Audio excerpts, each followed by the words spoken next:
regarding the Democratic Party, Biden has already come out, said, I'm running again. And there's already the chirping. He won't remember next week that he said that, though. So you never know. Somebody will remind him.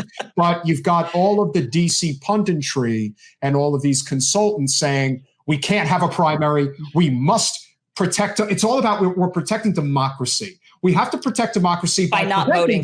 By preventing democracy. By not having a primary. Right. I mean, does that make any sense at all? Of to course Democrats, not. yes. To Democrats, especially in our state, they are vehemently opposed to primaries. Isn't that crazy? I mean, how can you be pro-democracy and yet be so blatantly, obviously against democracy? Yeah, they're way worse than the Republicans in terms of that. We do not have robust primaries, not in our state, not our party. You do not challenge incumbents, period.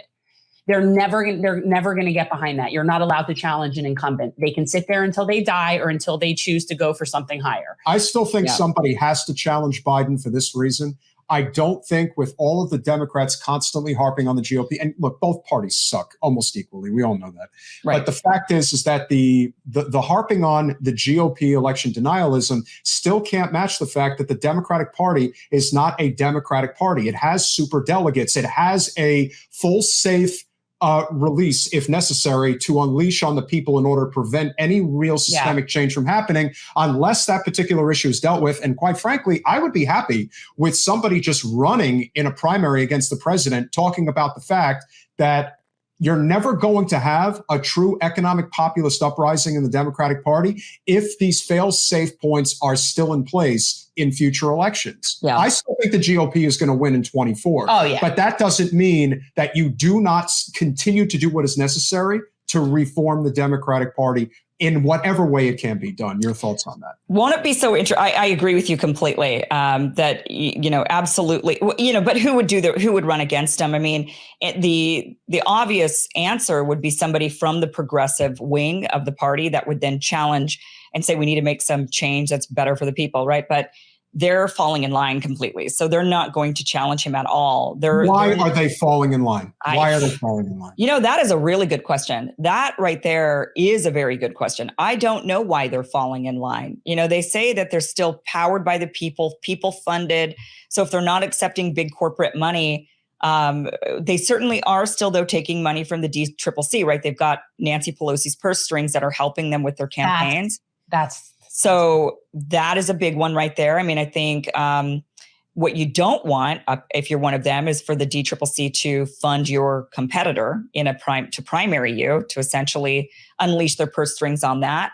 And that is what they're threatened with. I think they fell into this. They enjoy the power. It wasn't about, and that's human nature, I think. Anytime you get, anybody is corruptible. And people are corruptible for different reasons. It's not just you're bought out. And that's always the obvious one that we think of is, you're bought out by the corporate big money donors. But it could be something as simple as you just enjoy seeing yourself on Vanity Fair magazine.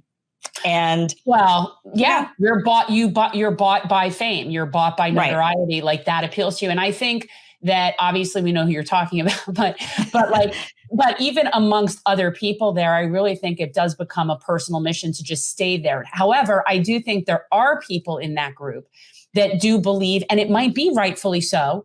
First of all, 2 years is a very short period of time to be able to get anything done, and you're always running for reelection. And I do believe that there are people that think that they're not going to be able to get anything done unless they're there for some amount of time, and that if they lose their seat, what they're working on is not going to happen. So I do think there might be some legitimate people, but for the most part, it's just, to me, careerism. Right. That's what it seems like to me. And that is I think that is a really good reason for term limits, especially for the House, to say, you could, maybe change the length of the term, say, okay, it could be a 4-year term, but you can only serve it once and that's it. Then you got to get out and you have to endorse the next one, and that, and help somebody else. And if you want to continue a career in politics, then you're going to have to run for a different office. And then maybe that would encourage some of them to start primarying for other places. They want to be in the Senate next, or they want to be president, then they would have to actually challenge for those seats. But, I do think that there is an argument to be made for that, just to end the careerism. that happens in Congress, and then just kind of, and so what, they sit there, and I want to work on this, and I've got this thing that what are you working on? Because we're not noticing anything being worked on ever as the people. There is that. Well, even if we're in a situation right now where the GOP is very likely going to get the House by probably only a couple of seats. Wait, I'm sorry. What happened with Katie Porter's seat? It's still going on. Yeah. What is taking them so long? Are you in California still? I am, yeah. What is going on? They, everybody does mail in, and we have until the day of the election to mail in our ballots. So they're just still collecting them and counting them. Yeah. And I don't know why. I don't know why the process can't be sped up. I don't know why those ballots can't be expedited. Like the mailman sees that ballot and then automatically drops it. Maybe the mail carriers drop it to a voting center where it can be immediately counted. And then in which case all of the ballots should have been turned in on Wednesday. Right. Yeah. I mean, it just seems we could do better. I'm thinking we could do better. And I'm like on the edge of my seat about the Katie Porter thing. And the Democrats only thought her worthy of $300,000 against the $8 million thrown in against her. So that's how much the Democrats are concerned with keeping the House. They should have definitely been more concerned. I mean, Orange County is purple. It's always been purple. It's definitely not a deep blue area. It's a purple area. And everybody who runs there, no matter which side they're on, is always at risk of being replaced by the other party because it is such a purple zone.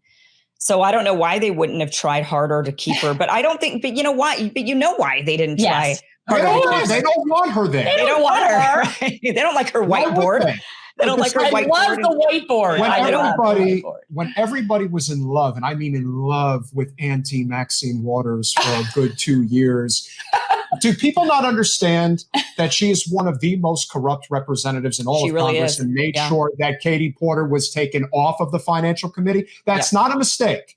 That's not a mistake. That is deliberately done because the second you start going after the big banks, you're messing with both parties' biggest donors. Yeah. And that is something the Democratic Party at the very top simply cannot have. And whether it's Maxine, Pelosi, Clyburn, Hoyer, these people are all over 80 years old. They're so far out of touch at this point, and they kind of think they're going to live forever. They're just going to stay there as long as they want. It's like Strom Thurmond. I'm literally going to wheel you out when you're dead, like it happened down here. I think he actually died before they wheeled him out, and we just didn't know. It's possible. Taxidermy. Mitch McConnell looks dead to me. Mitch McConnell's somehow being propped up, but it is. I think there is a particular area where all of us, even the people that we see in social, in like, corporate, well, not corporate media, but independent media, like what you do, we're very friendly with you. We're very friendly with your frenemy, Mike Figueredo. I think there is definitely an opportunity here for a lot of people to get together and identify one particular issue that I think we can all agree we need to be calling out and can actually change politics for the better. There is a consultant industrial complex that exists within politics. It is a huge problem. The idea that Katie Porter could very easily lose her seat, and yet somehow Marjorie Taylor Greene's opponent, Marcus Flowers, who had no chance in hell of winning that race, so much money, plus 27 our district, and somehow this guy gets $16 million to run against Marjorie Taylor Greene to lose by 31 points. God, the Democrats. One of the best things about John Fetterman was when he and his team called out Scott Dworkin, I'm sure you know the name, one of the biggest consultants in all of DC on the Democratic side, basically blew the lid on the fact that his organization, 80% of the money that comes in that is supposed to help Democratic candidates is really going to consultants to pay them. Yeah. I think this is a huge problem on probably both sides, but definitely on the Democratic side, that I think we can all agree with is something that I think if we collectively worked on together, we could probably really blow the lid on this, and a lot of people will start not wanting to support the consultant industrial complex anymore. How do you feel about that? Yeah, I mean, I agree that definitely has, that's definitely a giant impact on what is happening, even just down to, for one, we know that the consultants were telling the DCCC operatives how to co-opt the progressive left, how to get them in the fold, right? Yeah. There was this big problem with the Bernie Sanders wing of the party. They were defiant, they were rogue, and they needed to bring them in, and they figured out how to do it. And they spoke the language of that group of people to bring them in and to keep them in. So they're very powerful at that. They're also very powerful at identifying and figuring out how to spend money on your opponents in order to get the best opponent for you on the ticket, right? They spend tons of money on the Republican Party. That is what's going to be really interesting is with the Trump-Ron DeSantis battle. If it comes out that if Ron DeSantis throws his hat in the ring, what do you think the Democrats are going to do? They're going to fund Trump. They're going to actually put a bunch of money behind. I mean, I would just imagine they know that Ron DeSantis would be much harder to beat than Donald Trump. Agreed. Yeah, but can't we go back and recognize that Pied Piper strategy just really didn't serve? Like, when will they learn that that's just not the good plan? It did work this time. It worked in this I'm election. talking about in 2016. Like, that's what Hillary Clinton's big plan was. Right. Yeah. Right. But see, it backfires. That's what I'm saying. It's like they think that's a good plan, but it backfires. And I just think Trump's group is smaller and smaller. His niche is smaller and smaller. But I think they think that too. So that's why they would back him to try to get him reelected or to get him the nomination over Ron DeSantis. They would do whatever they could. And it would be really interesting to see what it is, those operatives, those consultants, what they would advise them to do. Would they start advising all of the mainstream media to start talking good about Donald Trump in order to get people to, maybe say, oh, okay, I guess, I'll take another look at him. And I guess he's not so bad. Like, would they tamp down on the negative press for him? Would they ramp it up? Like, what are these consultants going to say in order to meddle, quite frankly, with the elections? They talk about Russian disinformation all the time coming into our country and putting a bunch of information on Facebook that duped America into electing Donald Trump in 2016.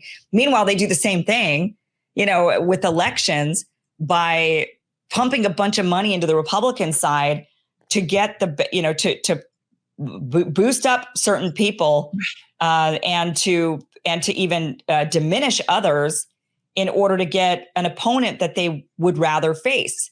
And so they're doing it all the time, interestingly, spending money in order to sway voters in a certain direction that they know is ultimately not in their best interest. They do this maliciously on purpose. That would be actually the definition of, I believe, disinformation, right? When you are actively trying to persuade somebody to do something or to think something that is fundamentally against their own best interest. But they're doing it all the time. So it'll be really interesting to see if they fund and boost up Trump somehow in order to get him to be the nominee rather than Ron DeSantis. I don't think that would be really interesting. Draw the lines. I don't think he'll be able to connect the dots. Like, I absolutely agree with what you're saying. Like, there will be people in that system be like, all right, we got to put money there, but it will be from nobody will be able to trace the money. Thanks for watching. If you want to support our mission to transform politics into service, please like this video, subscribe, follow us on social media, and consider joining our Patreon, where you'll get early access to our interviews as well as other exclusive content. Links are in the description. Peace out.